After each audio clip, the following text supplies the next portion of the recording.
Она што е воочливо и што сакаме да го потенцираме денес, се обврските со кои ја презедовме локалната самоуправа.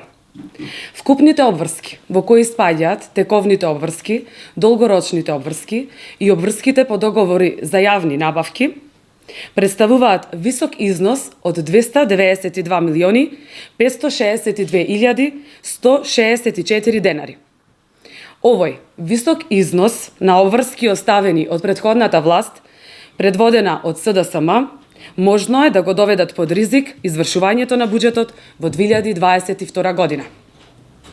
Ризик фактор за извршувањето на буџетот ќе представуваат и судските спорови. Посебно судскиот спор кој е поведен од изведувачот на реконструкцијата на мостот на градската река на улица Трајко Николовски.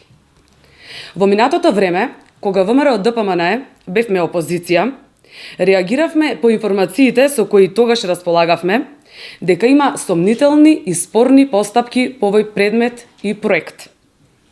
Преку увидот во документацијата може да се констатира дека и покрај поминатиот временски период за реконструкција, првиот договор, кој е склучен на 10.5.2019 година со времетраење од 365 дена, сепак на 18.12.2020 година или 7 месеци по пробиениот рок, склучен е анекс договор, со што вредноста на првичниот договор е зголемен за 4.150.206 денари. Она што исто така интересно е тоа што овој мост беше пуштен во употреба во декември 2020 година во присуство на министерот за транспорт и врски господин Бочварски.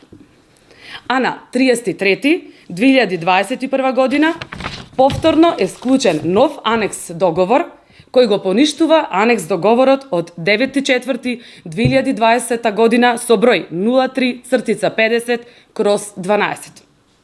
Вредноста на мостот кај Сточен пазар достигна приближно 600.000 евра.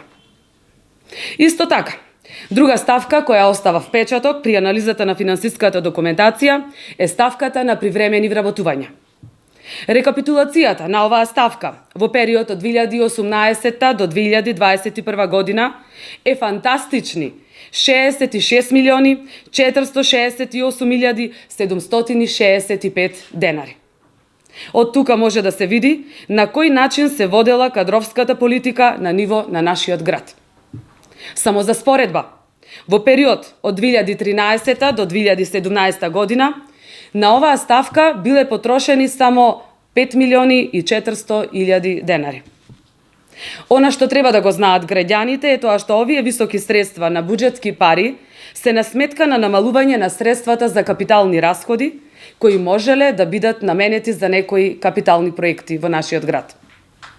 Ова е само мал дел од она кое сега го изнесуваме пред прилепската јавност за финансиската состојба и ризици за општината, како и одредени финансиски злоупотреби, кои ќе треба да ги истражат соодветни финансиски, правни и ревизорски инстанции.